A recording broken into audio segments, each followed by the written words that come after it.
Welcome to the only daily podcast focusing on compliance news of the day. Each morning, start your day with a cup of coffee and Tom Fox, the voice of compliance, to hear about 4 of the top compliance, corruption, or leadership stories you will need to start your day. The Daily Compliance News is a production of the Compliance Podcast Network. First, a word from our sponsor.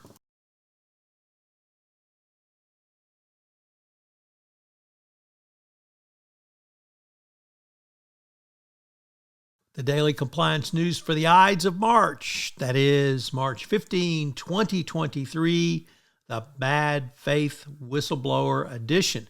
And we begin with that story from ESPN, which reports that the whistleblowing report made in bad faith by Danielle and Claudio Reyno to try to oust and actually get revenge on the then coach Greg Berhalter was found to be made wrongly, was inappropriate, bullying, and mean-spirited. And the Reyna's behavior didn't rise to the level of blackmail or extortion, but it did violate U.S. soccer policies.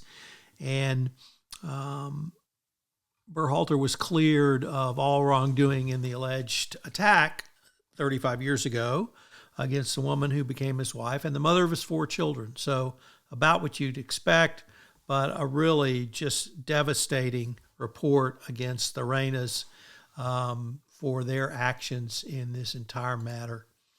Next up, from the Wall Street Journal, the Justice Department and the SEC are investigating Silicon Valley Bank's collapse. The separate probes are in their preliminary phases and may or may not lead to charges or allegations of wrongdoing. Cases are often opened after financial institutions suffer big unexpected losses, and given that they were given a clean bill of health by their auditor some 10 days before their collapse, one can only wonder. Next up, from Reuters, what happens when a company hides or waits too long to tell its investors that it might owe over $10 billion to the IRS in taxes and penalties?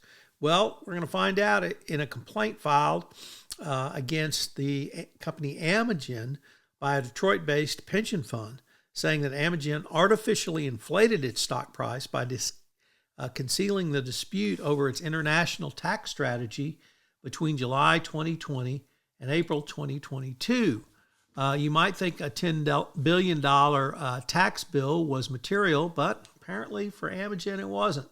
So I'm not quite sure what their value is, but it would certainly seem so.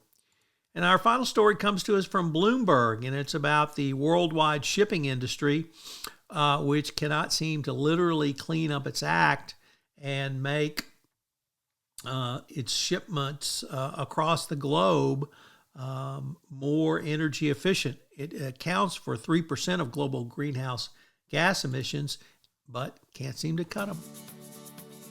The Daily Compliance News is a production of the Compliance Podcast Network and a proud member of C-Suite Radio. Thanks so much for listening. I hope you'll join me again tomorrow.